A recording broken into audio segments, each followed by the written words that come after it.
अपने दुष्ट पिता से दुखी हो। जब राजकुमारी राजमहल छोड़कर जाने लगती है तो पहरेदार उसे रोक लेते हैं। राजकुमारी के दुष्ट पिता का सख्त आदेश था कि किसी को भी अंदर या बाहर न आने जाने दिया जाए। पहरेदारों के रोकने पर हिम्मत करके राजकुमारी बोली, मेरा नाम सुलोचना है, मैं राजकुमारी जी की सेविका हूँ। आज उनकी तबीयत कुछ ठीक नहीं थी तो उन्होंने मुझे रोक लिया था। चूंकि अब वो थोड़ा ठीक महसूस कर रही है तो उन्होंने मुझे ये कहकर भेज दिया कि तुम तुरंत अपने घर चली जाओ, क्योंकि आज राजा महाराज ने सभी नौकरों की छुट्टी कर रखी है। अगर तुम यहाँ रुकोगी तो उनके आदेश की अवहेलना होगी। नौकरानी बनी राजकुमारी की बात सुन पहरे पर खड़े पहरेदारों को विश्वास हो गया तो उन्होंने राजकुमारी तारा को बाहर जाने दिया। पहरेदारों को चकमा दे राजकुमारी तारावती बाहर तो आ गई, पर अब उसके सामने उससे भी बड़ी समस्या ये थी कि आखिर इतनी रात को वो कहाँ जाए। थोड़ी दूर चलने पर राजकुमारी को एक खंडहर नुमा घर दिखाई दिया। राजकुमारी तारावती ने सोचा, आज की रात यही काट लेती हूँ, सुबह होने पर ही कहीं जाऊंगी। इसी सोच के साथ राजकुमारी उस वीरान पड़े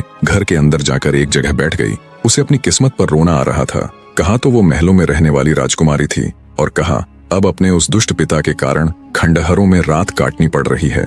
ऐसे ही बैठे बैठे उसकी रात कट जाती है। जब सुबह का थोड़ा उजाला दिखा तो राजकुमारी फिर से चल पड़ती है। उसे इस बात की चिंता भी थी कि अगर उसका दुष्ट बाप उसके कमरे में आया तो उसके वहां न मिलने पर उसकी खोज शुरू हो जाएगी। इसलिए वो जल्दी से जल्दी जितनी दूर हो सके जाना चाहती थी। राजकुमारी तारा पूरी तेजी के साथ दिशाहीन आगे बढ़ती जा रही थी। इधर जब सुबह हुई तो जैसा राजकुमारी ने सोचा था वैसा ही हुआ। राजा मदनपाल सुबह होते ही उसके कमरे में आया। जब उसे वहां राजकुमारी नहीं मिली तो उसकी छाती पर तो सांप सा लेट गया। पूरे महल में राजकुमारी की तलाश की गई पर वो कहीं नहीं मिली। मिलती तो जब वो वहां होती। निराश राजा मदनपाल हाथ मलता रह गया। चलते चलते राजकुमारी तारा जब थक गई तो पास ही दिखाई दे रही एक नदी के किनारे थोड़ी देर विश्राम करने के लिए बैठ गई। प्यासी राजकुमारी जब नदी से पानी पीने लगी तो उसे पानी में अपनी परछाई दिखाई दी।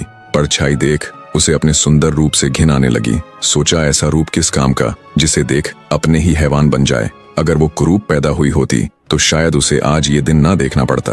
टूटी हुई आत्मा और थके हुए शरीर के साथ राजकुमारी वहीं बैठी रही। अचानक उसके मन में ख्याल आया, क्यों ना वह अपनी ससुराल चली जाए और उसके साथ जो बीता है वो सब उनके आगे बयान कर दे।